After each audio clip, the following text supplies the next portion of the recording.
the imposing castle of the Eldhanu's empire. In front of it, a fierce sword battle is underway as an armored man attacks a man in a dark suit. The armored man's companions watch as their opponent, one of the 4 master mages, is defeated and falls to the ground. The victorious party celebrates their kill while the fallen mage kneels in defeat. The hero, a young man with light hair, then rallies his group to move forward. Their mission is to sanction the atrocious Empress Lorelis Eldhanus. Inside the castle, an armored guard bursts through a door, apologizing for the interruption as he brings urgent news for Her Majesty. The Empress Lorelis calmly allows him to talk. The guard reports that Granbardo, the mage from the fight, has been killed by the hero. The Empress absorbs this information and then gives the guard a new order, which he dutifully awaits. To the guard's surprise, the Empress relieves him of his duties. He asks why, and she explains he no longer has any reason to be loyal to the Empire and is free to do as he likes. Another woman clarifies that the Empress is permitting him to flee. The guard is stunned, addressing the remaining figures as master mages. A large, bearded master mage informs the guard that the title is meaningless since the guard is no longer with the Empire. The guard tries to protest. He stands frozen and shivering between the intimidating mages. The Empress tells him to leave if he values his life, while another mage states they no longer need him. The bearded mage, calling the guard a handful, grabs him by his armor and throws him out of the room. The doors are shut firmly behind the tumbling guard. The long-haired female mage brushes her hair back, noting they no longer need to worry about him. The 3 remaining master mages then approach the throne and kneel, reporting for service. Empress Lorelis dismisses the formalities and asks for their reports. The female mage confirms everything is going as planned, but also confirms that Granbardo is dead.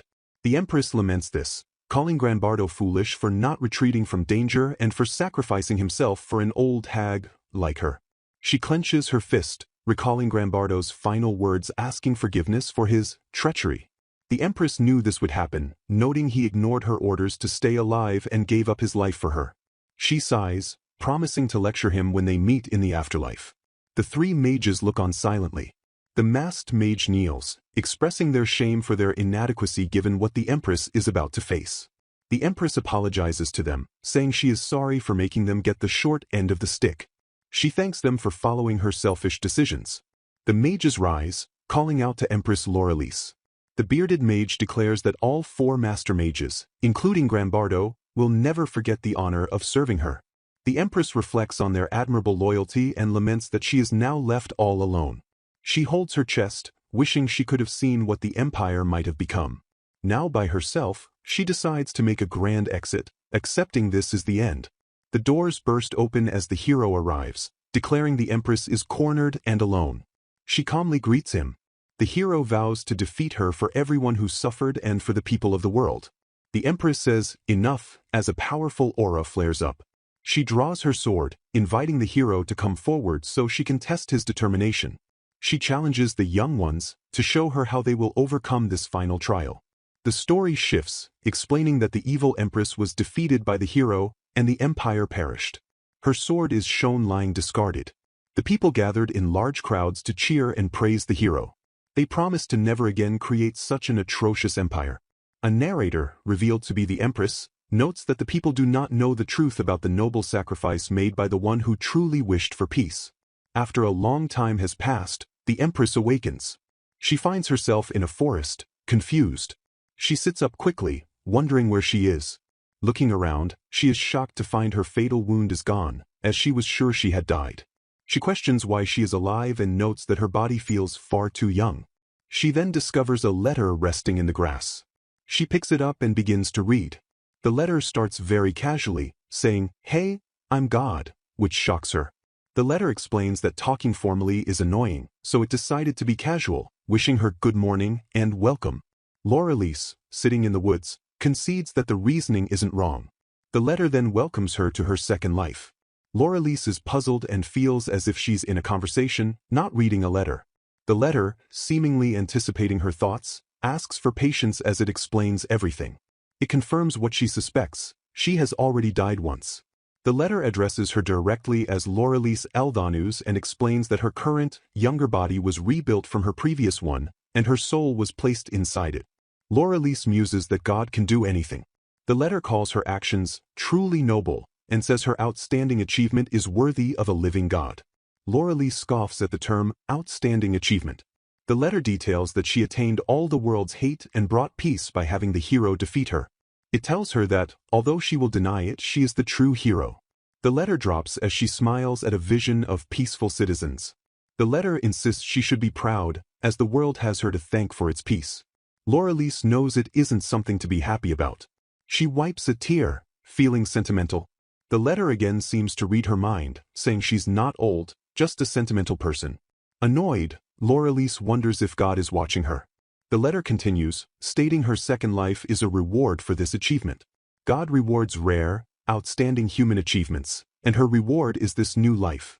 She is told to live freely, with no duties or obligations. Laurelise understands and expresses gratitude for this generosity, vowing to live as long as she can. With a determined smile, she thanks God for the gift and promises to have fun with it. As the letter vanishes, she realizes she doesn't know where she is. Later, Laurelise is hunting in the forest with a handmade bow and secures her lunch. She cooks the meat and eats it, thinking her bow is decent. While the palace food was better, this meal isn't bad, though she is tired of flavorless meat. She complains that God could have at least provided salt. After wandering for 3 days, she hopes to find a human settlement soon. She pushes through some bushes and discovers a path. Suddenly, 3 men emerge from the woods. One yells at her while another looks surprised. The bald man tells her she is on their turf and must give up. Another man remarks that she will sell for a high price.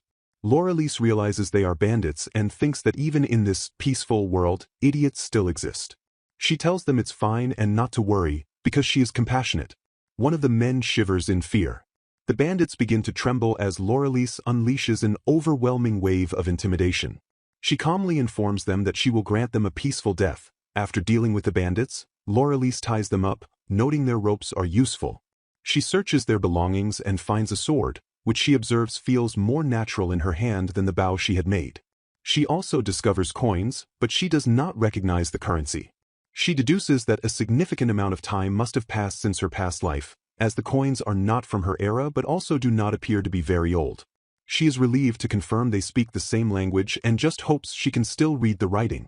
Later, Laurelise is seen riding in a merchant's wagon. She thanks the man for giving her a ride, explaining that she had gotten lost. The merchant tells her he doesn't mind, as he needed to make a delivery to the town anyway. He mentions his family motto is to help others when you are able, hoping it will bring him good karma. Laurelise replies that she likes his motto, adding that if someone who cannot swim tries to help a drowning person, it won't do either of them any good. The merchant then tells Laurelise she was quite lucky. When she asks why, he explains there are rumors of dangerous bandits on that path who steal from merchants, abduct women, and even kill those who are out of luck. He says he is always careful on this route. Hearing this, Laurelise just smiles and reassures the worried man that the problem has already been taken care of. She then changes the topic, stating she is from a remote area and is not familiar with recent events. She asks if he would mind telling her about the current state of the world, and he happily agrees. The scene shifts to the long-haired man revealed to be a god, who is observing Laurelise through several floating images. A woman with glasses approaches and scolds him for stalking his favorite again, calling it bad taste. The god panics and denies her accusation. He muses on why he gave Laurelise a new life knowing the ordeals she would face, before smiling and stating that she had the potential to become a god herself. He explains that while a god's power usually comes from devotion, Laurelise had received both devotion and an immense amount of hatred, which could have turned her into a powerful, malevolent god. The woman asks why he stopped it from happening. The god replies that it would have been boring, and besides, Laurelise had received more than just hatred. He explains that the empire was already doomed for destruction. Laurelise's secret plan was to unite the world by orchestrating her own death at the hero's hands, thereby ending the empire's dark history. This plan was eventually discovered by the hero who defeated her. This hero, who became a king after bringing peace, held a powerful devotion to Laurelise. Because of this, the god decided to reincarnate her as a reward for her good deeds instead of letting her become a malevolent god. The woman just remarks that this is why he enjoys spying on her. The god simply calls Laurelise interesting and speculates she may develop a new potential in this life. Back with Laurelise, she has learned from the merchant that 300 years have passed since the fall of the empire, meaning 300 years since her death. She arrives in a bustling town, one that was on the outskirts of her former empire. She observes the happy citizens, including a mother with her baby and cheerful children, and reflects that such towns were completely desolated during her reign. She feels glad that she left the empire in the hero's hands. Her stomach then growls loudly, reminding her she needs to find a job. She considers her skills, knowing she is good at managing finances and uncovering fraud, but she has no identity in her new, young body. She thinks she may have to find a job that just requires muscles to avoid returning to an outdoor life. Just then, she hears a scream and sees a thief running off with a woman's bag. Laurelise sighs at running into more trouble and steps in front of the thief. As he tries to pass, she delivers a powerful smack to his face, knocking him out cold. The thief is left passed out on the ground as Laurelise calmly picks up the bag and returns it to the very grateful owner. As Laurelise wonders what to do with the thief, an armored man approaches, calling her little lady, which confuses her. He asks if she is the one who took down the thief. Laurelise confirms she is. The man, after apologizing for zoning out, asks if she also broke the man's leg. Laurelise admits it was a precaution, and the man asks her to come with them. He quickly clarifies they want to thank her. He shows her a wanted poster, explaining the man is a habitual thief wanted by the guild, and she will receive a reward for his capture. Laurelise is overjoyed at the prospect of getting money, even though she's never heard of a guild. She then effortlessly hoists the unconscious thief over her shoulder, stunning the armored man and his companions with her strength. The armored man introduces himself as Gusco, a hunter from the guild, and explains they are hired by the town's mayor to keep the peace. Laurelise introduces herself as well. She suggests they could have taken the credit, but Gusco declines, saying he feels tricking her would not end well. Laurelise is surprised by his insight as they arrive at the Hunter Guild. Inside, Laurelise dumps the thief on the counter in front of a startled receptionist. Gusco explains the situation and requests the reward for Laurelise. A guild worker struggles to lift the heavy thief, shocked that Laurelise carried him so easily. The receptionist presents Laurelise with 2 stacks of coins, and Laurelise is pleased she can now afford decent food. Gusco then asks the receptionist to explain what a hunter does. Laurelise asks about the job, and the receptionist explains that hunters procure items for clients, from plants to animals, with the guild acting as the mediator. Gusco adds that tasks are wide-ranging, including guarding, exploring, and extermination. This town hires them for security as it's too small for a military guard. The receptionist details the ranking system, from stone up to diamond, with higher ranks getting harder, better-paying jobs. Laurelise learns that while hunters can usually choose jobs, they are obligated to accept essential requests or face penalties. Laurelise then asks if the reward for a wanted man depends on rank. The receptionist confirms it does not, as non-hunters like her can also bring them in. Laurelise's eyes sparkle at this information. The receptionist asks if she would like to register, but Laurelise immediately declines. She thanks them for the explanation and asks where the wanted posters are kept. Looking at the bulletin board, she decides that being a hunter has too many rules. She has already found her preferred way to make money in this new world. Gusco calls out to Laurelise while she is walking away from the Hunter Guild. She turns around, and he asks her why she chose not to register. He explains that being a hunter would make finding work easier and that she could earn more money by increasing her rank. Laurelise, however, remembers that her new life is a gift from God and that she wants to live freely. She tells Gusco she wants to avoid troublesome situations. She recalls the receptionist's warning that high-ranked hunters can be appointed to jobs, and she worries this could lead to her being conscripted or getting involved with powerful people. When Gusco asks how she plans to earn money, Laurelise replies that she has an idea. The scene then flashes to her effortlessly defeating various wanted men, dodging one, smacking another, and headbutting a third. Her plan is a success, as she is shown bringing in bounties on her first, second, and third days, earning plenty of money. Onlookers at the guild are amazed, whispering about the thin little girl, who is rounding up all the wanted criminals. Back at the guild, the receptionist calls out to Laurelise as she is leaving.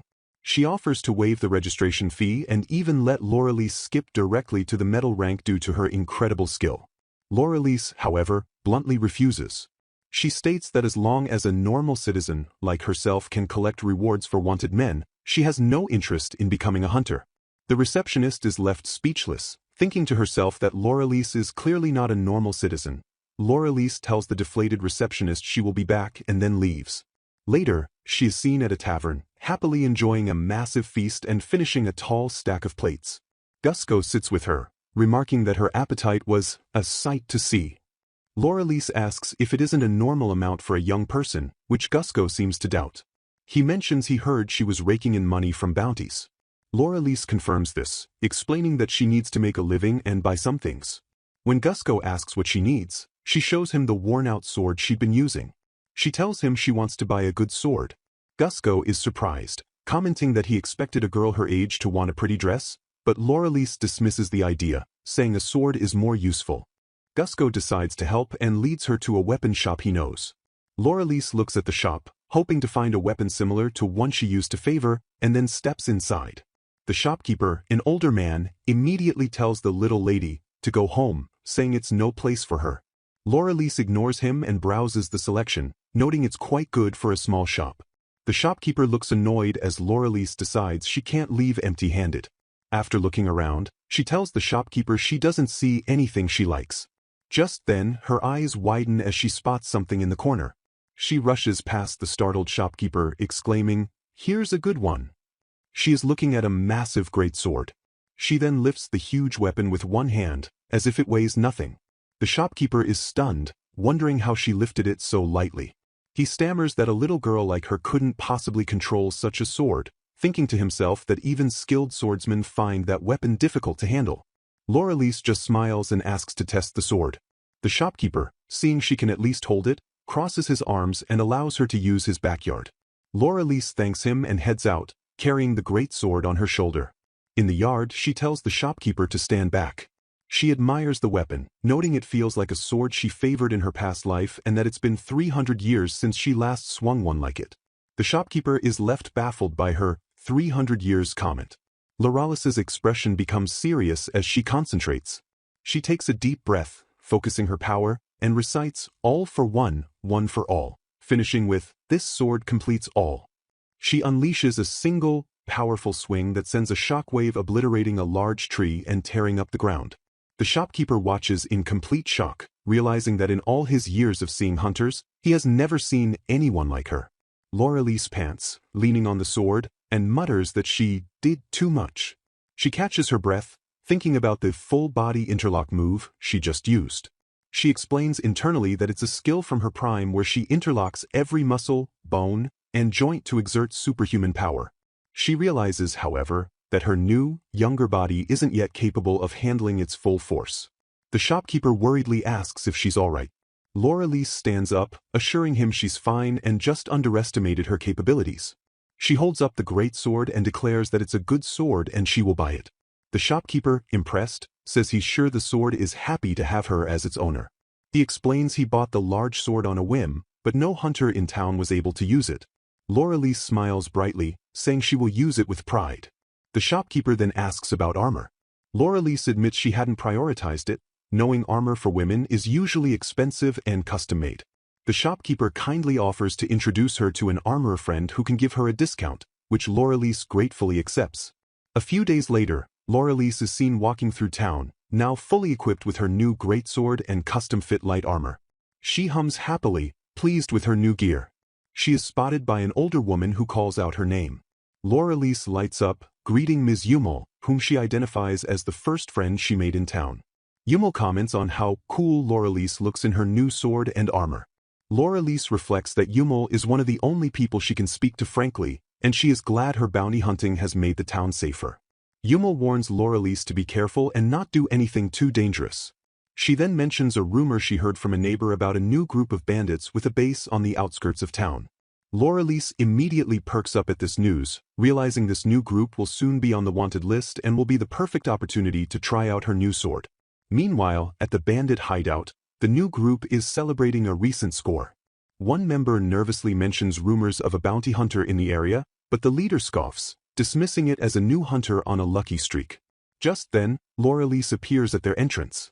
She greets them with a The bandits are startled, but upon seeing her, their leader grins, noting her pretty face and exclaiming they can get rich by selling her. Laurelise just sighs, thinking they all say the same thing. One bandit charges at her, but stops short when he sees her massive sword. Their blades clash, and Laurelise tells him she'll try not to kill him because she wants the full reward, which is halved if the bounty is dead. She then breaks his weapon and proceeds to quickly defeat the entire group. With all the bandits tied up, she declares the job all done. Back at the guild, the receptionist hands over the reward money. Laura-Lee smiles, thinking it's a win-win, since she got paid and was able to use her new sword. The receptionist, looking at the captured bandits, notes that Laura-Lee's brought in men who had just been added to the wanted list. The receptionist watches her go, thinking she shouldn't be surprised by her anymore. Laura-Lee, with her new armor and sword, glances back at the wanted board, already thinking about her next hunt.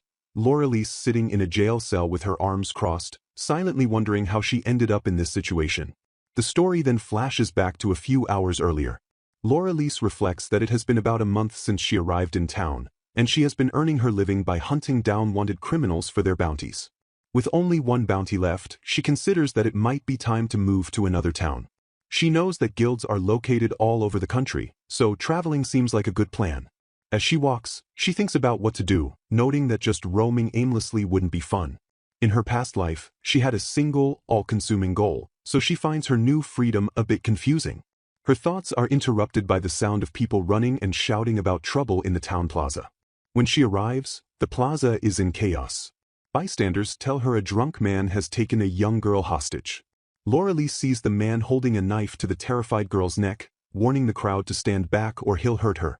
She notices the local guards are present, but they are visibly shaky and nervous.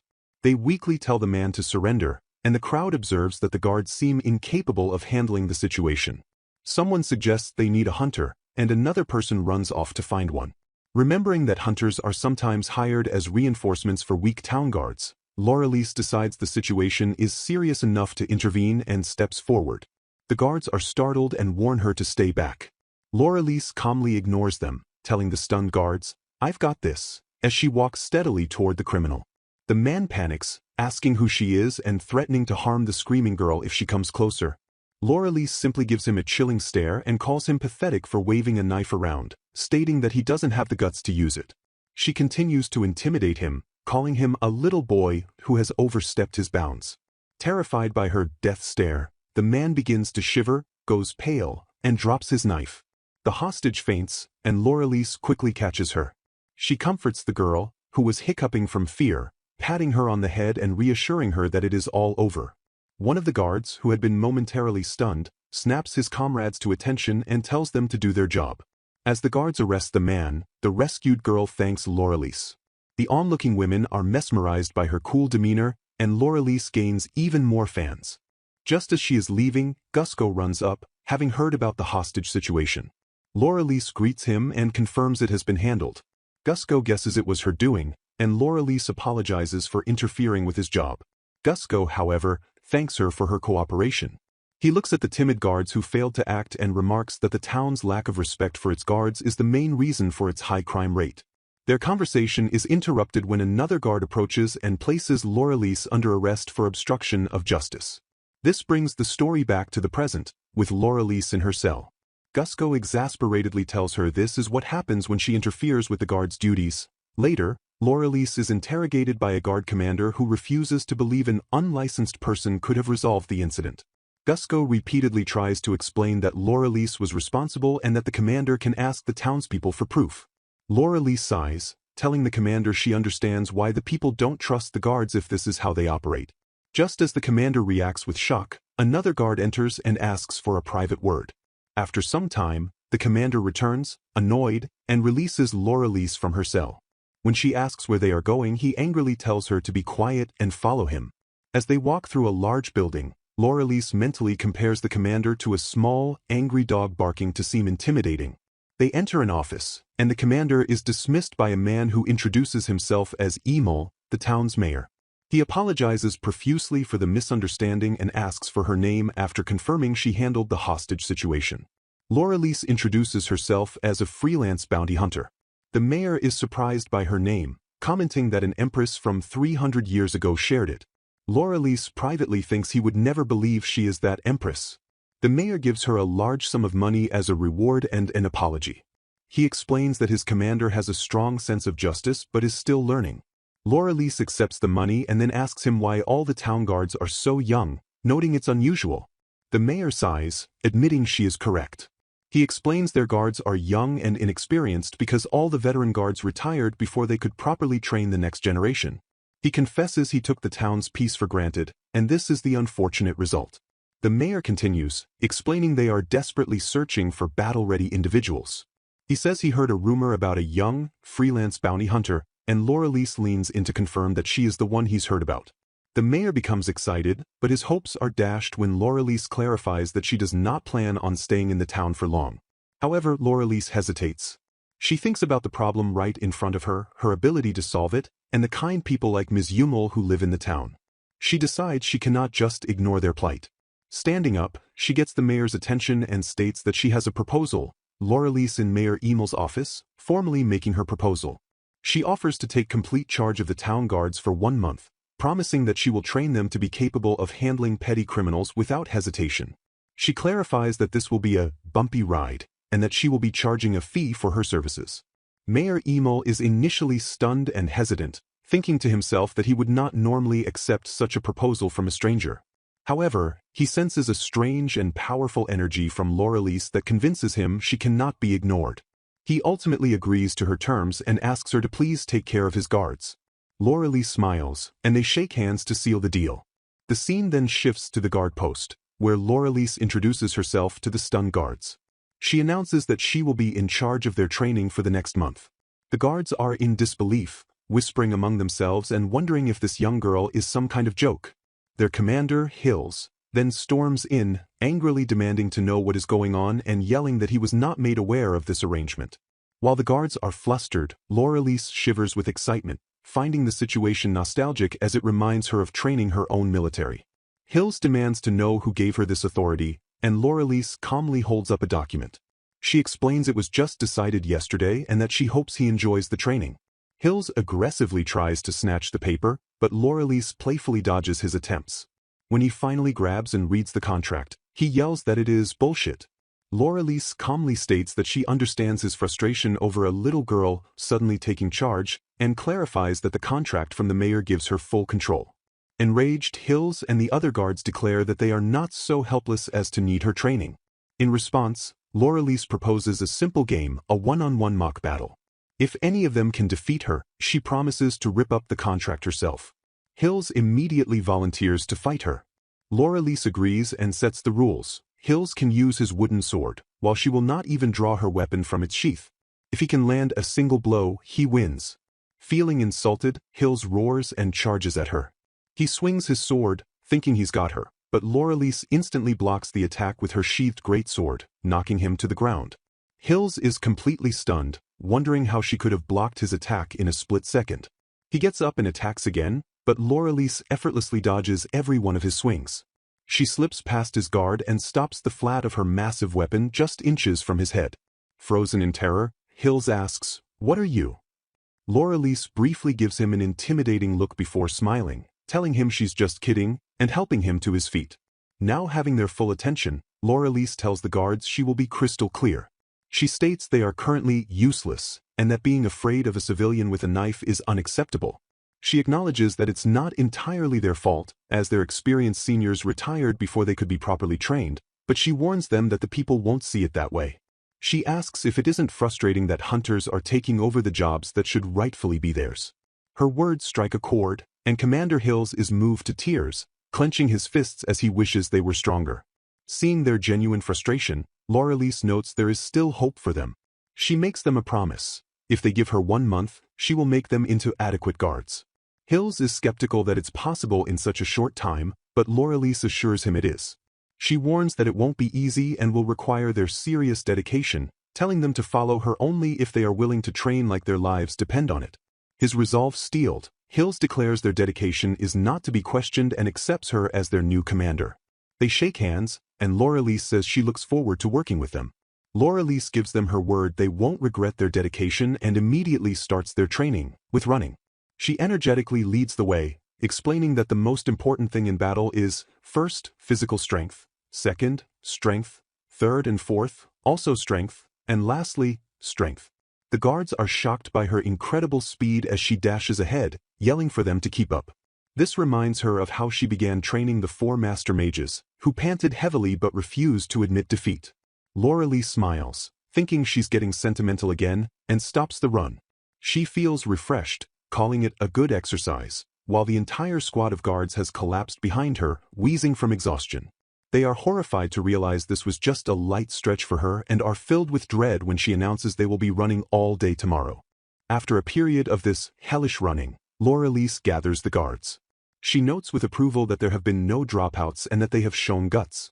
She sees that Hills is taking the initiative, and the others are following his lead, building trust and camaraderie. She tells them their real training will now begin. She gives a speech, explaining that their role is to be a symbol of peace that brings terror to criminals, and to do that, they need unwavering physical strength. She tells them all to draw their swords. The guards, thinking this means one-on-one mock battles, are relieved. However, Laurelise grins, hefts her great sword, and announces the mock battle will be all of them against her. The guards, including Hills, are left completely shocked. Laurelise gathers the guards and announces a new training method, a mock battle where all of them must attack her at once. She explains that their biggest weakness is a lack of experience, and a guard named Hills looks on in confusion, asking what she means by this. The guards are visibly terrified and shivering as Laurelise explains the mock battle will not end until they stop hesitating to attack her. The goal is to ensure they will no longer freeze up when facing a simple hooligan. She smiles menacingly and clarifies her terms, stating that while she won't go easy on those who attack, she will be absolutely ruthless to anyone not taking it seriously, causing one guard to think this is hell. The battle begins as Hills dashes forward with a yell and swings his sword, but Ms. Laurelise effortlessly dodges the blow, moving past him as other guards shout for everyone to attack. Laurelise leaps into the air and brings her giant sword down toward the group, instructing them to be aware of their allies' positions and use their superior numbers to their advantage, while one guard complains that their reckless attacks are accomplishing nothing. The fight is chaotic, filled with the sounds of clashing weapons and pained grunts as guards are struck down. Hills is knocked to the ground, coughing and groaning in pain, while another guard watches in disbelief, thinking this is impossible. Laurelise confronts the fallen Hills, asking him the reason for his presence there, just as another guard flinches and screams in the background. Laurelise then kicks Hills while he's down, telling him to get his head in the game as he groans in pain. She stands over him and gives him a 3-minute time limit. The defeated guards cough on the ground as Laurelise warns them that if they don't get back up within those 3 minutes, she will come for them again. One terrified guard thinks she is the devil. Hills, still on the ground, realizes this is an eat or be eaten scenario. He knows she will strike back if he attacks, but the consequences of not giving his all will be even worse. Laurelise then yells at the hesitant guards, demanding to know why they are just standing around and warning them to make their move if they don't want to end up like Hills. Spurred into action, the remaining guards let out a battle cry and charge forward as a group. Laurelise smiles wickedly, pleased that they are finally showing some spirit. The battle that follows is a complete rout, with Laurelise laughing maniacally as she easily deflects their attacks and sends them flying. The guards scream in terror as they are slammed to the ground, and Laurelise taunts them, asking if this is all they have and joking that at this rate, it will take them 300 years to succeed. Sometime later, Hills and another guard are patrolling the town. The guard complains that his wound hurts every time he walks, but Hills tells him to endure it, as he isn't the only one in pain. The guard reflects on their intense new schedule of running, mock battles, and patrolling. He suddenly stops, realizing the street looks familiar and asks Hills if they've already walked by this spot and how many rounds they've completed. Hills confirms they have, as that is the point of doing rounds. The first guard notes that they are doing far more rounds than usual, which has been a topic of discussion among the guards. Hills explains the purpose of all the running. It's training their bodies to use their strength more efficiently. By learning to save energy while maintaining their pace, they can complete more rounds in the same amount of time. Back in an office, Hills reports this progress to Ms. Laurelise, explaining that by conserving energy, the guards can maintain their focus, and more rounds mean less chance of overlooking potential problems. Laurelise listens intently and then smiles, confirming this is exactly why she trains them every day. She adds that this training also ensures they can react properly in an emergency without their movements being compromised. She concludes that the next step is to build their stamina and the mental strength needed to cope with problems. The scene shifts to a tavern where two men are fighting, with one taunting the other about getting knocked around. The tavern keep pleads with them to take their fight outside and tells one of the men he's upsetting the other customers. The man responds with a "huh," before grabbing the keep's arm and angrily yelling for him to stay out of it. Just then, Hills appears and grabs the aggressive man from behind, stating that they will, in fact, take this outside. The man tries to shrug him off, telling the guard to stay out of it, but another guard steps forward, informing the man that he is upsetting everyone.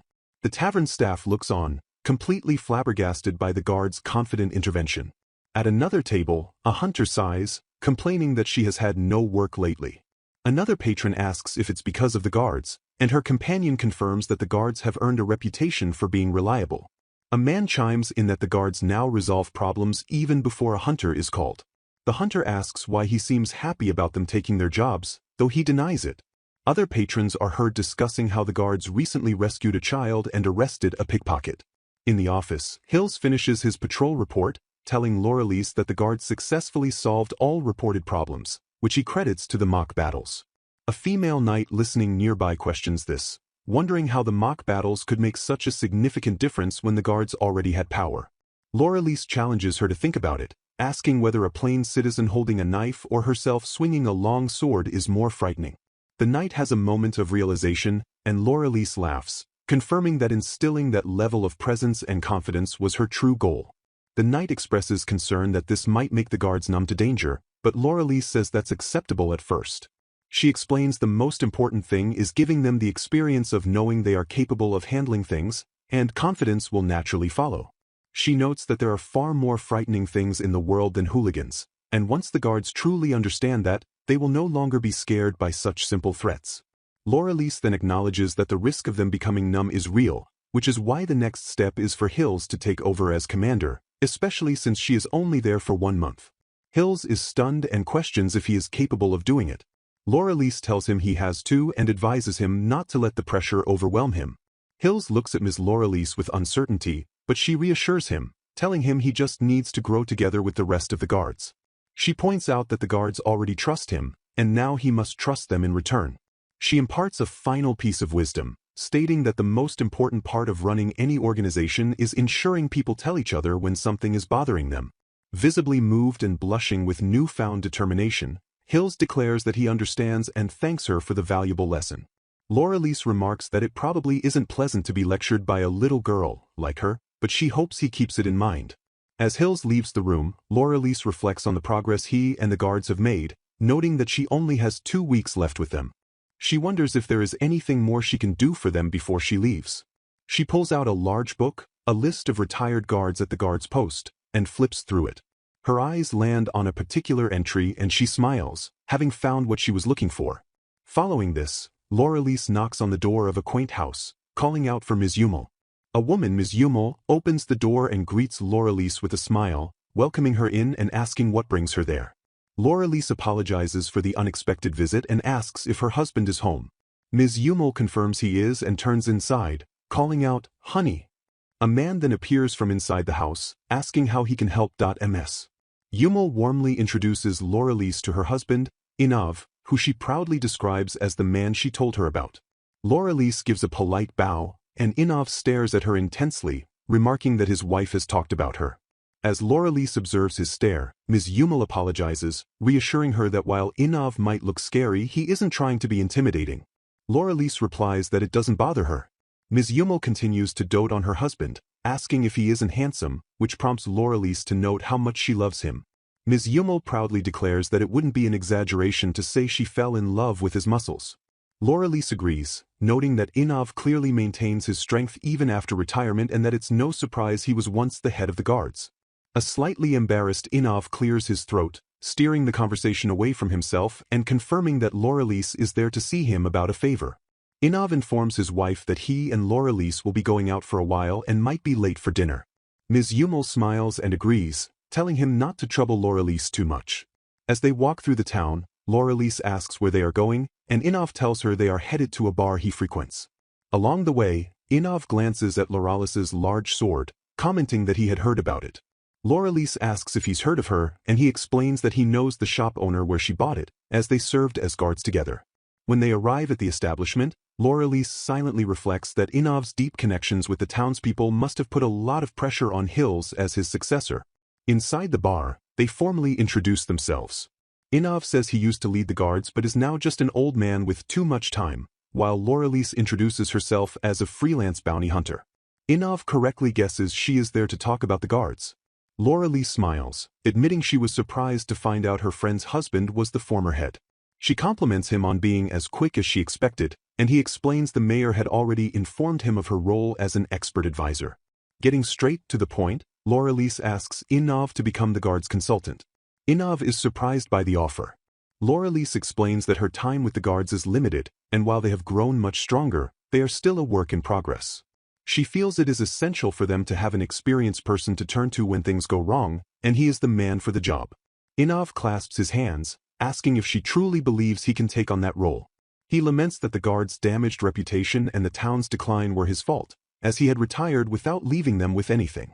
He reveals he had advised the mayor to increase and train the guards, but was denied due to a lack of funds. Laurelise dismisses this, saying he did everything he could and couldn't defy his boss's orders. Inovv's expression hardens with resolve, and he agrees to help, saying he wants to do everything he can if it's not too late. Laurelise, picturing the struggling guards, explains they need someone they can rely on in emergencies, telling Inovv he is the perfect fit. When Inovv expresses concern about the mayor's reaction, Laurelise assures him she will handle it herself. She states the mayor's lack of foresight was the real reason the guards were weakened, and she will make him understand and agree. As she eats, she muses that they should make the consultant role an official, paid position. She thanks Inovv, saying she'd love for him to watch over Hills and the others, who have advanced significantly. Inovv remarks that Laurelise is quite the go-getter, which is contrary to her appearance, and Laurelise replies that he is much kinder than he looks, adding she can see why Ms. Hummel loves him. This causes Inovv to blush and look away, much to Laurelise's amusement. The next morning, Hills and the guards are already training when they run up to greet Laurelise. She gathers them and announces she has someone to introduce. The guards murmur curiously, wondering who it could be. Laurelise presents Inovv, declaring him their new consultant who they can turn to if they are troubled or confused. The guards erupt in excitement, thrilled that Mr. Inovv is their consultant. Inovv immediately calls out to Hills, who snaps to attention with a nervous, "Why yes?" Inovv apologizes to Hills for leaving him to manage the guards alone.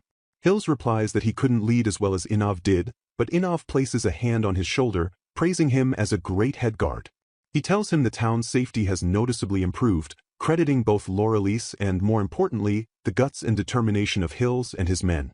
A blushing Hills is clearly honored by the praise. Laurelise then claps her hands, and with a cheerful cry, the guards set off on their daily run, urged on by her to go faster. Elsewhere, a man in a hat gasps in terror from his carriage, realizing he's run into them, and must report back to town. Suddenly, he is thrown from the carriage with a loud crash, screaming as he falls into the forest. Back in town, Laurelise reflects that with Inovv present, she can leave without worry in a few days. Her thoughts are interrupted by a guard running up to her, panting that something horrible has happened. At the guard station, Hills and the guard report to Laurelise that a carrier on patrol spotted a dangerous species near the town. Laurelise asks what a dangerous species is, and Hills explains they are dangerous plants and animals that haven't been seen in the area for years.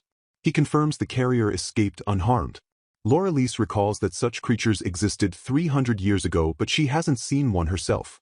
Hills states that extermination is the hunter's jurisdiction, so he will report it to the guild. Laurelise agrees and orders the other guard to gather eyewitness reports for the mayor. Later, the mayor thanks Hills for the report but then requests that the guards handle the extermination. Laurelise immediately objects, stating their job is peacekeeping and this is a hunter's task. A nearby knight agrees, questioning what happened to the fund for hiring hunters. The mayor nervously admits there was a fund. Laurelise instantly understands, asking if he used that fund to hire hunters to help the guards and to pay her advisory fee. The mayor shamefully confirms this is true. Laurelise sighs, at a loss for words, as Hills bows and apologizes for the guards being useless. Laurelise stops him, saying it's not his fault, and then confronts the mayor, accusing him of having no foresight and assuming the dangerous species were gone for good. She concedes he at least used the money for peacekeeping but then turns to Hills and asks what the guard will do. Reminded by Laurelise that he is the head and she is only a temporary advisor, Hills realizes he must make the decision. He firmly addresses the mayor, stating that the guard is the town's organization and must obey his orders. He declares that it is their job to protect the town and its people. The mayor seems pleased but questions if the guards will be enough. Laurelise steps in, saying she will stay to help them finish this one job, suspecting this was the mayor's plan all along. She lays out a plan. They will hire a few experienced hunters, take a select few guards for the extermination, and leave Inovv and the remaining guards to handle patrols. The mayor gratefully accepts. The next day, Laurelise, Hills, and their team, including a hunter in armor named Gusco and the female hunter from the bar, enter the forest. Laurelise apologizes to Gusco for the trouble. He dismisses it, stating this is their jurisdiction, and the female hunter adds that they get to keep the body, so they won't leave empty-handed. Laurelise tells the group she's counting on them and sets the rules. No one moves alone, and everyone must report anything they see. With a unified shout, the group sets off on the hunt. As the group ventures into the forest, Laurelise asks the hunter Gusco why he decided to help the guards, noting that the pay for patrolling can't be very good. Hills seems surprised by her sudden question, while Gusco explains that this town is where he was born and grew up. A brief image shows him as a happy child in the town. He continues, saying that after he became a hunter, he was so fascinated by the outside world that he left and traveled everywhere. Eventually, Gusco missed his hometown and decided to return. Laurelise reflects on his story, calling it a valuable experience and noting that sometimes it's necessary to stop and look back on one's life. Gusco, impressed by her insight, remarks that he's been thinking for a while that she seems very mature for her age. Laurelise playfully twirls and jokes that perhaps she's just an old woman in disguise. This makes Gusco laugh, and Hills thoughtfully adds that, considering her abilities, it might not be entirely impossible. Gusco's expression turns serious again as he explains that when he returned, he realized the town was no longer a safe place. He began to wonder if there was anything he could do for his home, especially since the former guard captain, Inovv, had been very kind to him when he was young. A flashback shows Inovv comforting a young, crying Gusco. It was upon his return that Gusco realized the true, dilapidated state of the guards. He explains he couldn't just stand by, so he and other hunters originally from the town decided to accept the requests to patrol. He finishes by expressing his gratitude to Laurelise, stating that she has successfully rebuilt the guards into a fine organization. He is relieved because his contract is over, and thanks to her, he can return to his hunter job without any worries.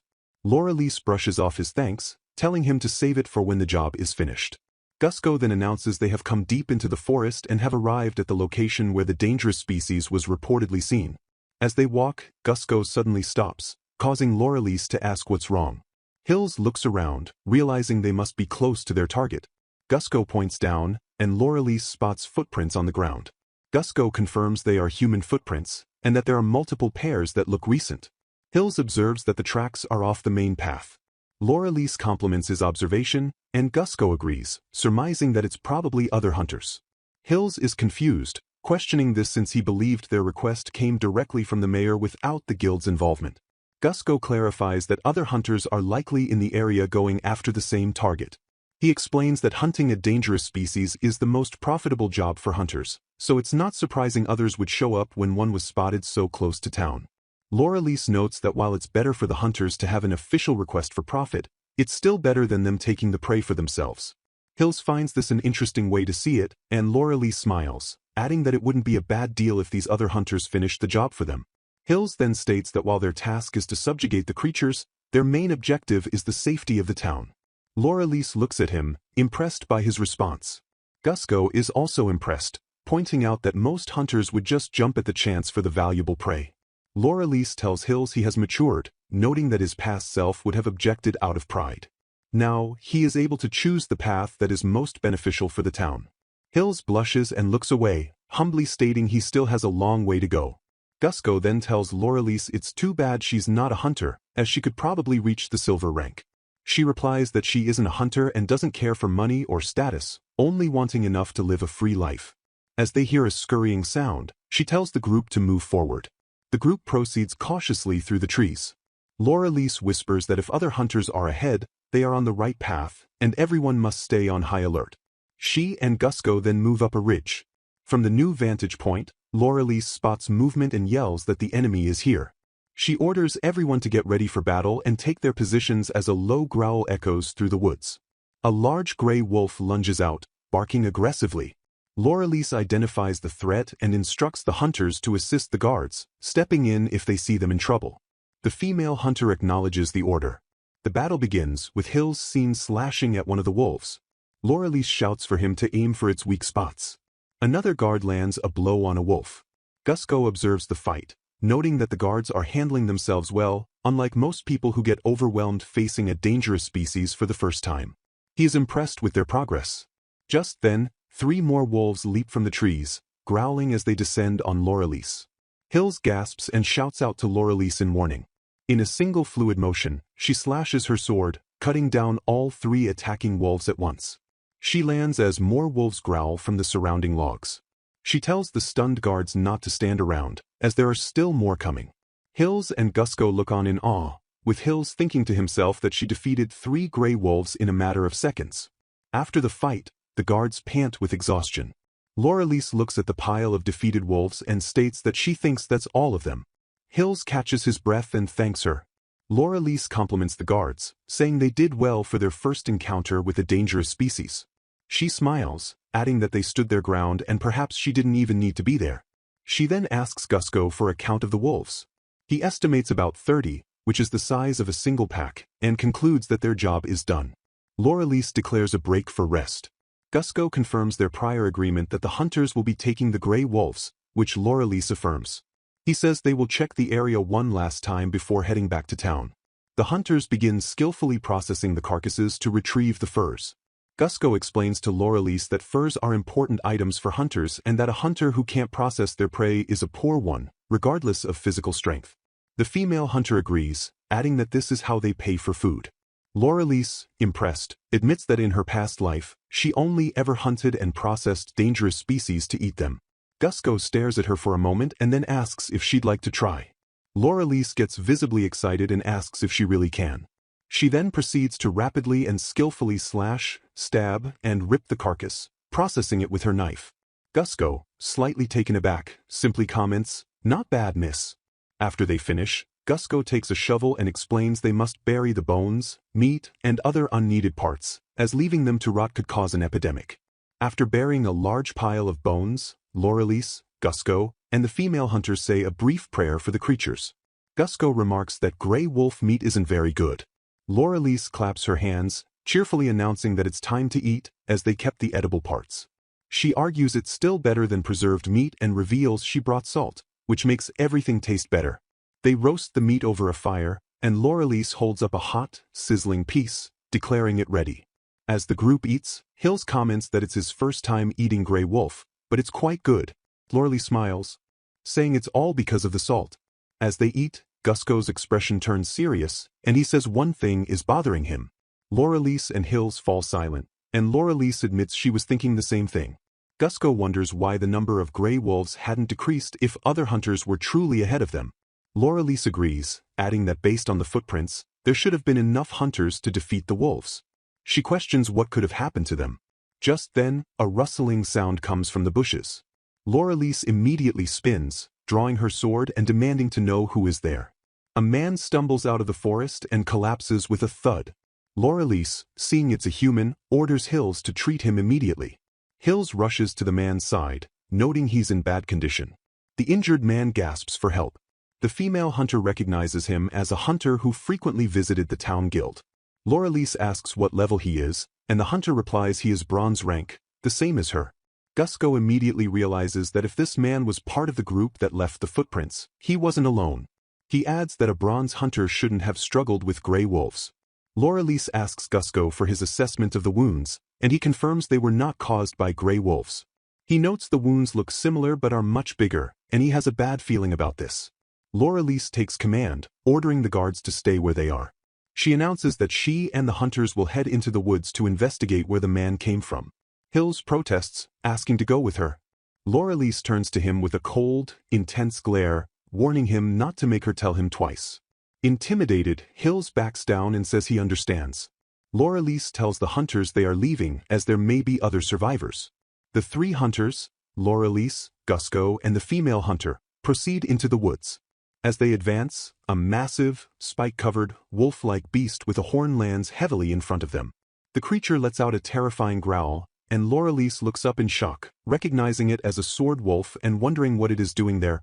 Gusco gasps in shock, staring at the creature as he explains that the territories for gray wolves and sword wolves are known to be nowhere near a town. He theorizes that this sword wolf must have been the pack leader. It likely settled here, and the gray wolves followed in its pursuit, adding that it's not unheard of for dangerous species to be found outside their original territories. He then points out several wounded hunters lying on the ground nearby. The sword wolf growls, and Laurelise grimly concludes that it was probably this creature's doing. Gusco identifies it as a high-end silver-rank dangerous species, a beast so powerful that bronze hunters would need more than 10 times their number to fight it and would likely fail even if they focused all their energy on escaping. The female hunter anxiously asks what they should do, especially since they also need to care for the wounded. Laurelise, however, just grips her sword with a determined smile, stating that this will be good practice. She orders Gusco to take care of the wounded hunters, who are still breathing, if he has the strength left. As she readies her massive weapon, a shocked Gusco calls out to her, asking if she is really planning to fight that thing.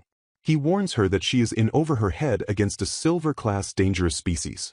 Laurelise faces the creature, musing that its reasons for being here, whether it was looking for food, lost its home, or just arrived by coincidence, don't matter.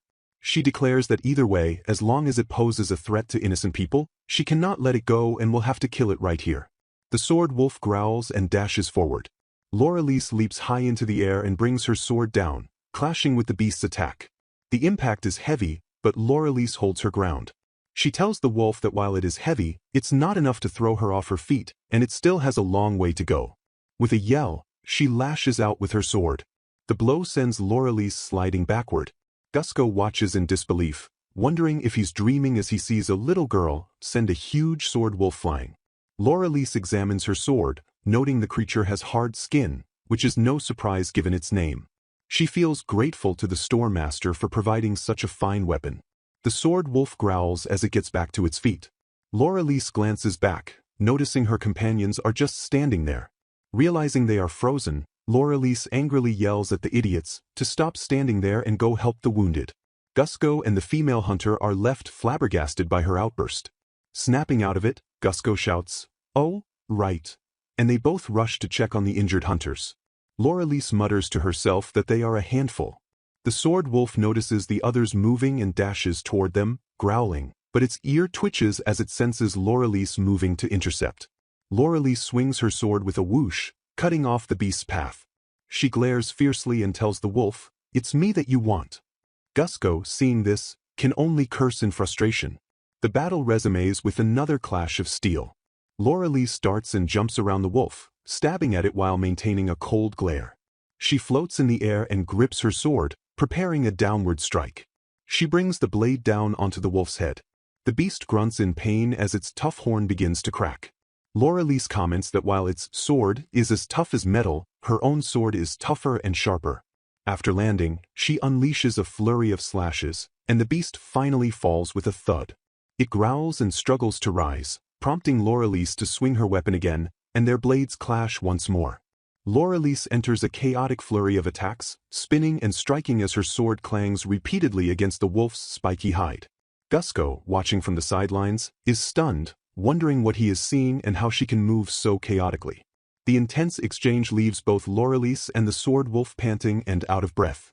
Laurelise seems annoyed that this level of combat has winded her, reflecting that she still has much training to do. She thinks back to her old days, musing that in her golden age she could have kept this up all day. With a smirk, she zooms forward again. She glares at the beast, which growls in return. As they clash again, Laurelise reflects on her condition. She thinks that while her body is younger, she isn't using it efficiently. Although the running she did with the guards has helped her improve, she feels that in her past, she could have defeated this type of dangerous species in a single strike. She lands a powerful smack on the wolf's head, causing it to wobble and bleed before it collapses to the ground. Laurelise stands over the defeated sword wolf.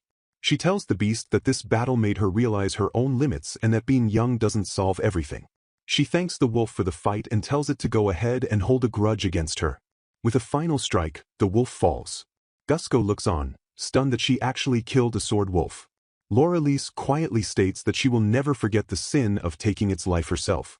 A few days later, Laurelise is at the tavern eating a massive meal. Gusco, now in casual clothes, greets her. He remarks that he's always surprised by how much she eats, while the female hunter wonders just how big her stomach is. Gusco also notes Laurelise is dressed differently and asks if she has the day off. Gusco orders a beer and explains that hunters are no longer needed for patrols now that the guards are officially back to handling the town. He then sincerely thanks Laurelise, telling her she saved them. He says that without her, he and the other hunters, and possibly even the town itself, would have been annihilated. Laurelise brushes it off, saying she just did what needed to be done. Gusco continues, mentioning that even though she let them take the sword wolf, he reported to the guild that it was her doing. Laurelise teases him for being so honest, joking that he could have taken the credit. Gusco replies that anyone would have done the same after witnessing her feat. He then mentions that he heard the guilds came to see her. Just then, a group of hunters rushes into the tavern, excitedly begging Laurelise to register as a hunter and join them. Laurelise slumps onto the table, defeated, and sighs about how annoying this is. Gusco just smiles, explaining that news of a commoner defeating a silver-class dangerous species all on their own is bound to spread to other guilds. He laughs, saying it can't be helped because she stands out no matter what she does. Meanwhile, at the guard station, Hills addresses the assembled guards for the morning assembly. He divides them into two groups, one for patrol and one for training, and the guards respond with a unified, "Yes, sir." As the patrol group moves out, Inovv arrives and asks Hills how the patrol work is going. Hills greets him brightly. Hills reports that there are no issues so far, but hesitates. When Inovv prompts him, Hills admits that he misses Ms. Laurelise now that her tenure has ended. He clenches his fist, saying that thanks to her, he and the other guards have become more proud of their jobs. He vows that they will continue to do what is best for the town and its people, just as Ms. Laurelise taught them.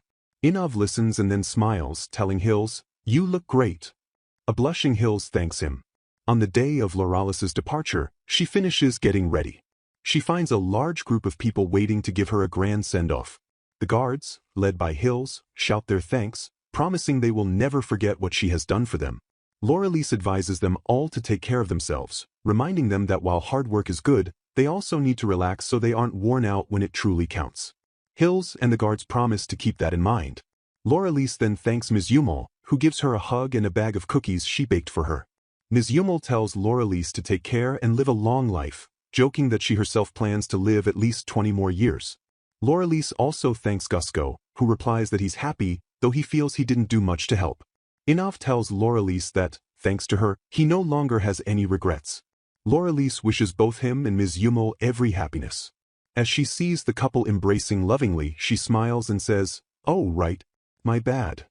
As Laurelise begins to walk away, Gusco stops her for one last question, asking who she really is. Laurelise turns back with a sparkling, playful smile and suggests, "Can't we just say I'm a mysterious beauty?" Gusco laughs, saying he loves that she admits to being mysterious. As the group watches her go, Ms. Yumel suddenly remembers something. She muses that Laurelise is the same name as the ruler of a country that perished 300 years ago. Gusco overhears and asks if she means the folklore about the evil empire and the empress. Hills adds that he remembers the story is based on the historical fact of an evil empress who tried to take over the world but was defeated by a hero, and that the empress's name was Laurelise. He reflects that after the empire fell, many countries came together to support one another, and the story is passed on as a lesson on peace. Gusco calls out to Laurelise, asking if something is the matter. Laurelise pauses, smiles to herself, and says it's nothing, thinking privately that everything she did in her past life was not in vain. She turns back to them with a smile, leaving Gusco and Hills lost for words. She jokingly asks if they would believe her if she said she was the reincarnation of that very empress. She then laughs and says she's just kidding, calling it a funny joke. With a final, "Okay, I'll get going now," she tells them all to take care. As she walks off, Laurelise reflects on her future. She hasn't yet decided how she will live her new life. For now, she thinks she will start by researching the history of the last 300 years. With plenty of time on her hands, she plans to enjoy the rest of her life, something she couldn't do in her past. As Laurelise journeys from the town, she enjoys the delicious, simple cookies that Ms. Yumel baked for her. She finishes the last one, finding the bag empty, and hopes the snack will hold her over until the next town. She reflects that she left the town, located at the edge of the former empire's territory, to see what the other lands are like now. Her thoughts are interrupted when a voice suddenly calls out, "Hey, you over there." She stops, annoyed by the familiar, troublesome feeling of déjà vu. A group of rough-looking men, led by one with a ponytail and a scar, blocks her path. Laurelise studies the leader, feeling like she's seen his face somewhere before. She reaches into her bag and pulls out a wanted poster, her eyes widening in recognition. She holds up the poster, which perfectly matches the man's face, and identifies him as Gamas, a wanted criminal. Gamas just laughs at her, asking, "So what?"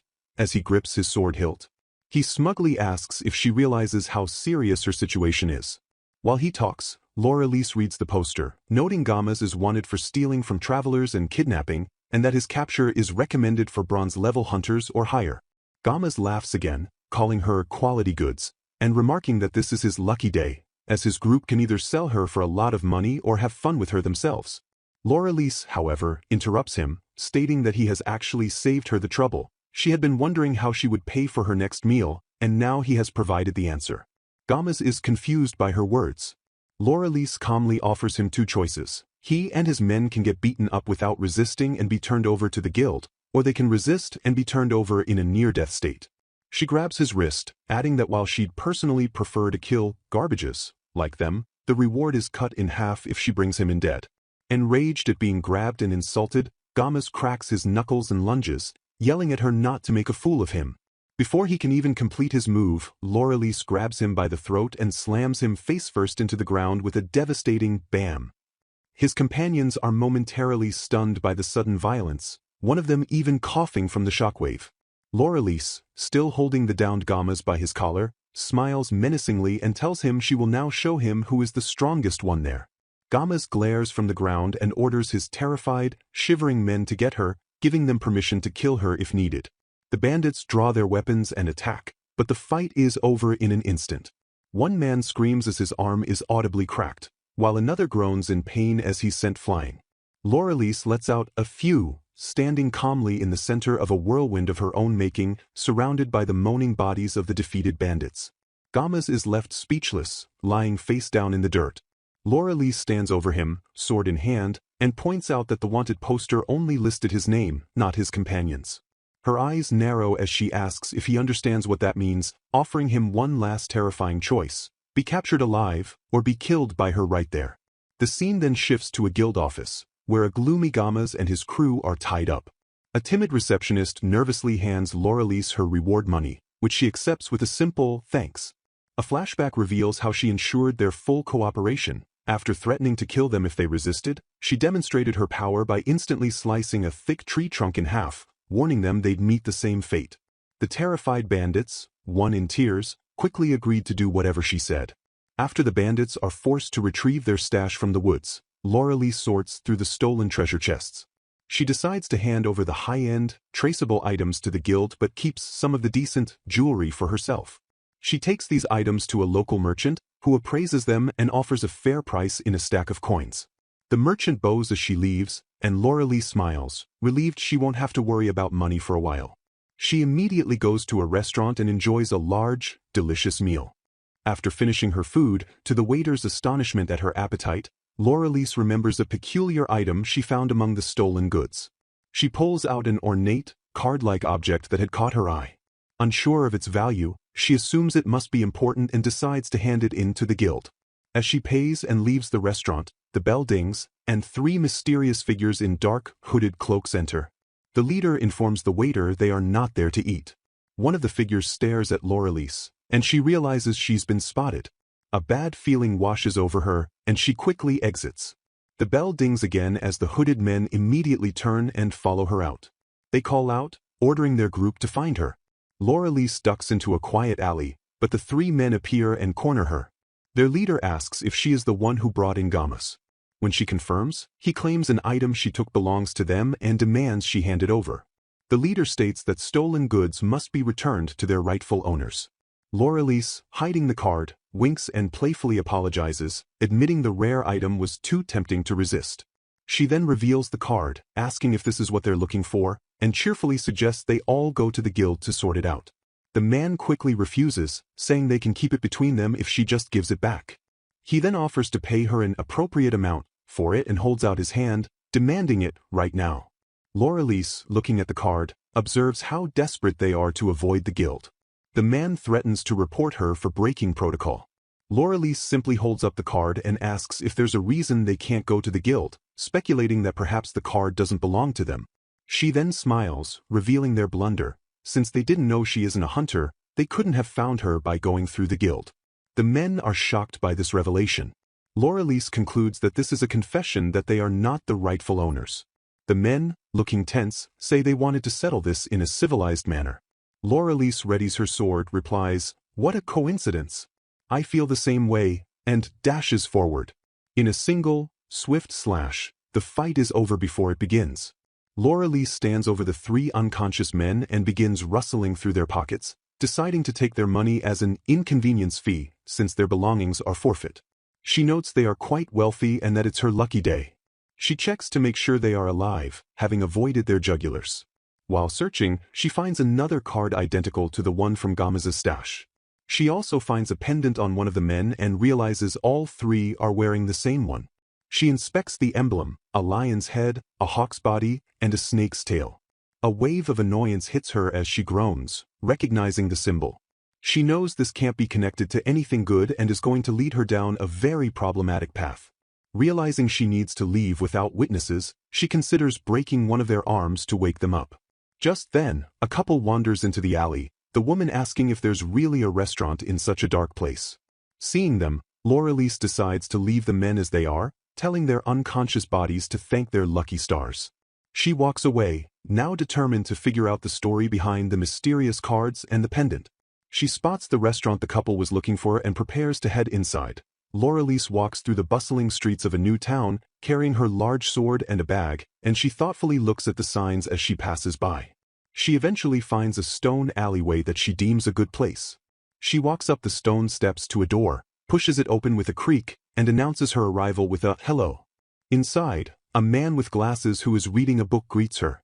Laurelise says she has a request and believes she's in the correct establishment. She places a large bag full of coins onto the counter with a thud, explaining that she wants him to appraise 2 metal cards. She clarifies that the payment includes a substantial fee for his silence, which visibly shocks the man, who remarks on the large sum of money.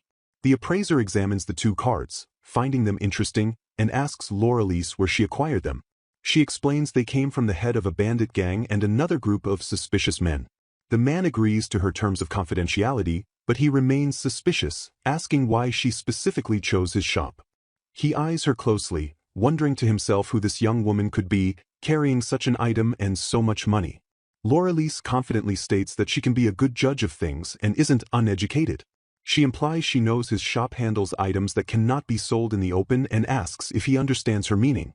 The appraiser, impressed by her insight, calls her amazing for her age and then begins his analysis. He identifies the cards as magical tools, explaining that the pattern on the card controls a spell embedded in the central jewel. Laurelise remarks that she has heard of magical tools being used as catalysts for paranormal spells, and the appraiser confirms she is correct. The appraiser explains that the first card is embedded with a fire spell. He demonstrates by creating a small whoosh of flame on his fingertip, explaining this is the most an amateur could do. He warns that a trained user could use it to engulf a person in a ball of fire. Laurelise, impressed, looks at the other magical tools in his shop as she asks about the second card. The appraiser studies the second card and admits that while he can tell it's made by the same sorcery, he has never seen this specific spell before and doesn't know its function. Laurelise asks what exactly it does, but the man just repeats that he doesn't know.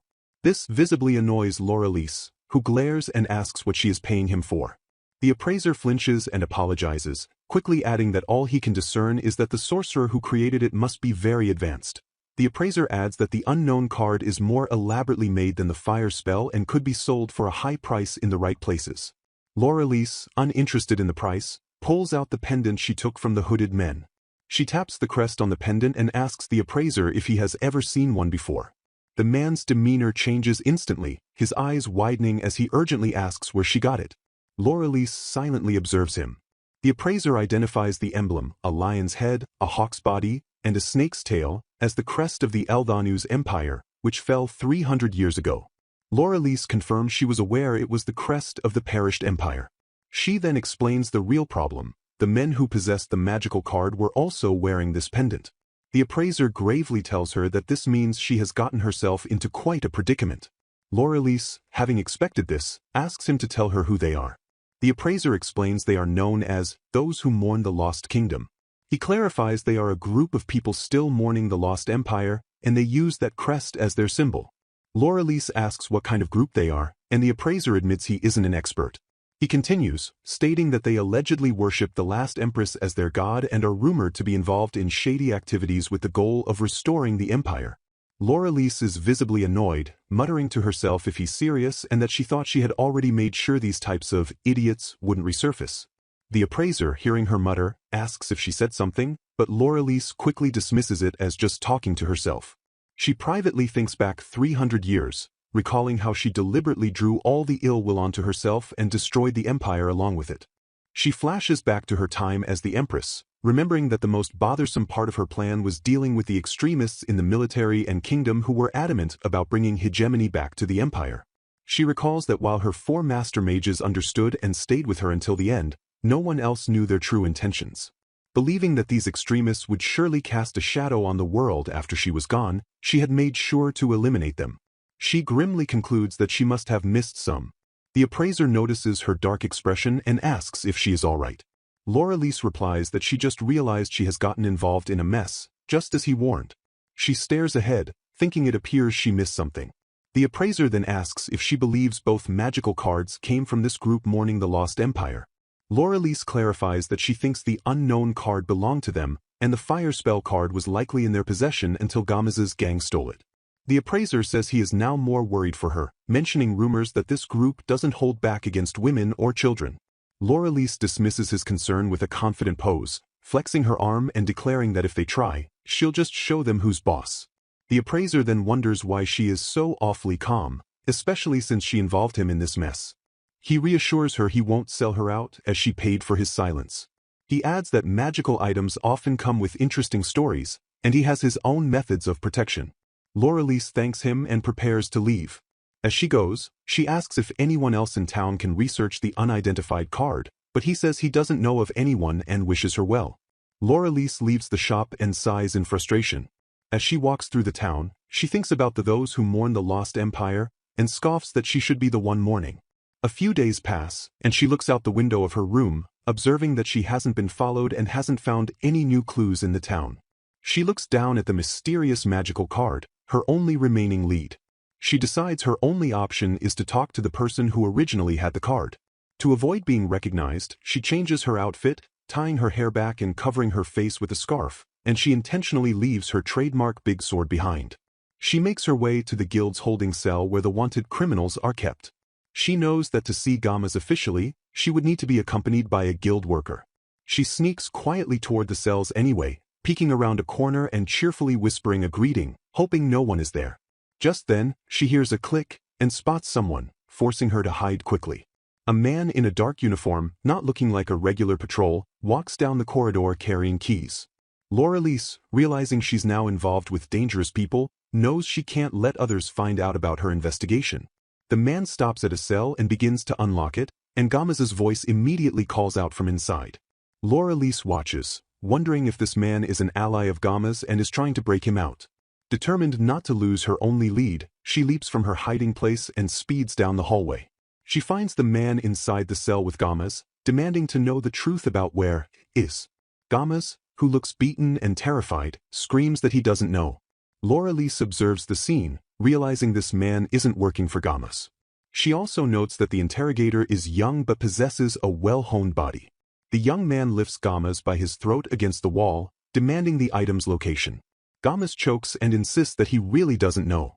The man repeats his question one last time, and upon getting no answer, he declares Gamez useless and prepares to deliver a killing blow.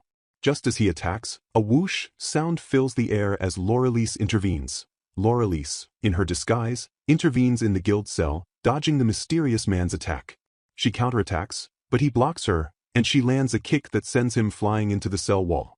A dazed Gamez, wobbling to his feet, asks what is happening. Laurelise lands near the mysterious man, telling him she can't let him kill Gamez just yet. Gamez is terrified when he recognizes Laurelise as the one who captured him. She shoves him back and warns him not to make a scene, or she'll break his other arm. She tells Gamez she has something important to ask, and he nervously nods. Laurelise pulls out the strange magical card, asking if he recognizes it from the stolen goods. Gamez, recognizing it, sighs that the card has been a major headache. He complains that since she took it he wouldn't know its whereabouts. Laurelise offers a deal. If he tells her who he stole it from, she'll leave him alone for the day. Gamez explains that his gang ambushed a horse carriage that passed through their territory at night. It had no guards, so they attacked, killing the coachman and passengers.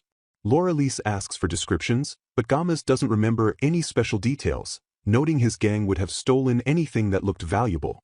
Laurelise holds the pendant and muses that if the victims had been wearing this high-quality metal crest, Gomez would have taken it, which means the victims likely weren't part of the mourning Empire group. Gomez adds that the passengers seem to be in a real hurry, as if they were running from something. Laurelise, believing he isn't lying, realizes that multiple groups are after this card. Just then, the mysterious man, who had been listening, suddenly gets up, having realized something. Laurelise is surprised he regained consciousness so quickly. The man demands to know who she is. Laurelise, adjusting her scarf, evasively calls herself just a beautiful woman passing by. Gomez, seeing his chance, shouts to the man that Laurelise has what he's looking for. The man immediately dashes out and attacks Laurelise, who dodges. The man, now wielding a long sword against her dagger, tells her to be smart and hand over the magical tool. Laurelise scoffs at him for attacking first. They exchange a rapid flurry of blows, and Laurelise internally notes that this man is the most powerful opponent she has met since her reincarnation, not just strong but also highly experienced. His swordsmanship also feels strangely familiar to her. The man notes the unfairness of a long sword against a dagger, but Laurelise just lands and says, "I guess I have to do this." She pulls out the fire spell card, which glows brightly, warning him not to get burned. The man is left alone as the light and sound from the card fade. He realizes she used it as a skillful distraction and got away. He reflects that while he wasn't trying to kill her, she easily dodged all his moves with just a dagger, and it was evident she was holding back. He wonders who she is, admitting he might not be standing if she had used her full force. Guild members then rush in, alerted by the loud noise. A week later, a man reports to a hooded figure in a tavern, discussing their earnings and the recent apprehension of criminals in the area. The man warns the hooded figure to be careful, as they seem to be after wanted criminals. The hooded man concludes it must be a hunter's doing as no silvers are in town. The other man corrects him, saying there are rumors of a being equal to a silver, with descriptions ranging from a giant to a fighter with a massive sword. Their conversation is interrupted by a crash, and Laurelice's voice rings out, calling the tavern patrons evildoers. A brief but brutal fight ensues, filled with sounds of cracking bones and thuds, as Laurelise single-handedly neutralizes all the criminals. She lands in front of the terrified hooded man, cheerfully announcing, "Found it." The man, stunned, calls her a monster. Laurelise laughs and accepts the compliment, thinking the rumor of a silver-level being was about her. She questions the hooded man, warning him not to lie. She shows him the pendant, asking if he's one of those who mourn. He denies it, but when Laurelise points her sword at him, he admits that while he's never done business with them, he's heard they are searching for antique magical tools and specialists who can handle them. With no more information, Laurelise takes his payment and knocks him out. Over the past week, Laurelise has been capturing criminals to gather information from the underworld. She summarizes her findings. Those who mourn appeared in town just after Gomez's attack on the carriage. She theorizes that a thief stole the magical tool from the group, fled to this town, but was then ambushed by Gomez. The mourning group tracked the thief, learned Gomez had the item, and tried to get it back, only for Laurelise to acquire it first. As a waitress serves her a triple portion of pasta, Laurelise sighs over the mess she's in. She digs into her meal, exclaiming that food after hard work is exquisite. Her thoughts return to the mystery, specifically the man from the jail. She knows he was also after the tool but is unsure of his connection to the Lost Empire. She racks her brain, feeling that his movements were familiar, but she can't place them. Just then, someone knocks on her door.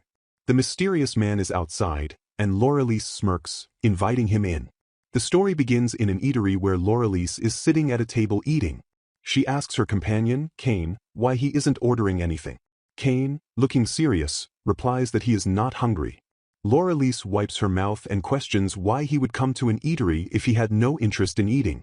Cain remains silent, while Laurelise recalls a memory of a sword fight. She wonders if this man, whom she first met at the prison while she was in disguise, has figured out who she is and followed her. Cain finally breaks the silence to say he has a business proposal. Laurelise tells him that such things should be taken to the guild, but Cain explains this is not a request he can make to just any hunter. He pulls out a piece of paper and slides a wanted poster across the table toward her, revealing the face of a bald, grim-looking man. Laurelise examines the poster, noting that the recommended rank for the bounty is silver and that the incentive is quite high. Cain formally states that he needs her help in apprehending this wanted criminal. Laurelise continues to study the poster, observing that it was just released by the guild headquarters in the imperial capital and has not yet circulated in their current area. She remarks that she has never seen the man before but that he must be a big fish. She looks up and asks Cain if he knows the man's specific whereabouts. The poster's description identifies the man as Isekai'd, a leader of those who mourn the lost empire, which seems to startle Laurelise. Cain confirms that he does know his location, at least to a degree. Laurelise then asks why Cain wants her specific help. Cain leans forward, explaining that Isekai'd will not remain in the same hiding place for long and he wants to act as quickly as possible. He adds that there are no silver-ranked hunters in this town, so he cannot wait for the guild to make its move. Laurelise thinks to herself that Isekai'd is known to surround himself with minions and that capturing him would be difficult alone. She knows if Isekai'd escapes while she fights his minions, they will only have one chance. She asks Cain what the pay is, all while suspecting he may have ulterior motives. Cain offers her 50% of the incentive and promises to cover all expenses for the job, explaining that he sought her out because of the rumors he's heard about her skills. Laurelise considers his offer, thinking that while he might be hiding something, this is a good opportunity to meet the leader of the Lost Empire. She nods and agrees to take the job. Cain introduces himself as Cain, a freelance bounty hunter just like her. Laurelise smiles and introduces herself as Laurelise. The two then shake hands, sealing their new partnership.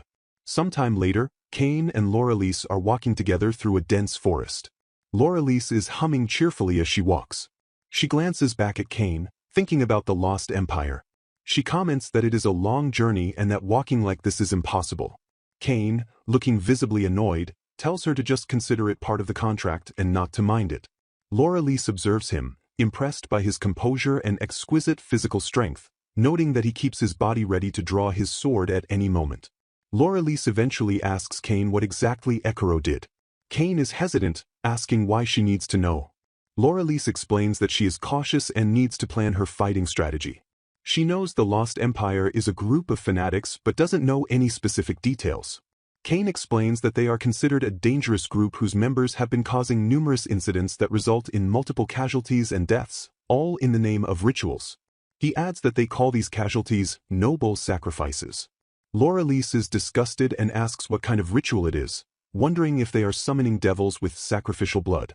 Cain confirms that some of their rituals are like that.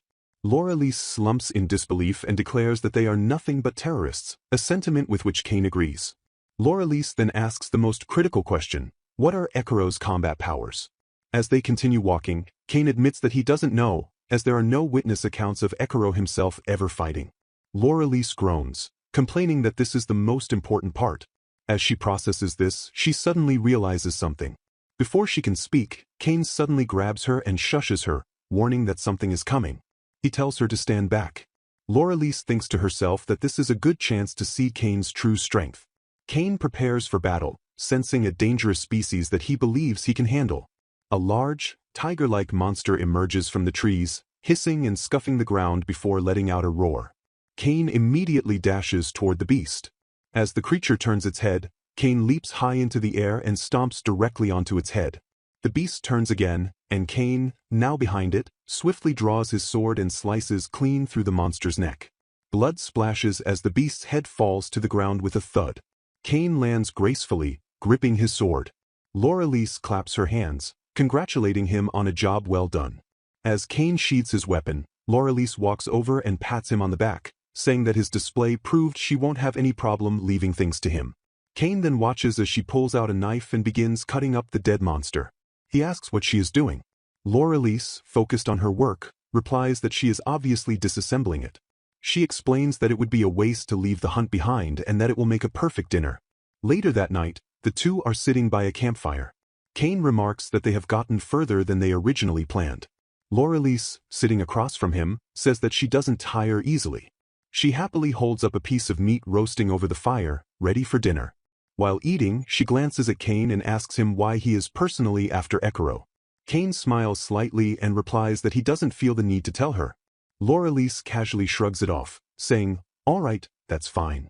This surprises Cain, who had expected her to be more persistent. He then asks her why she bounty hunts.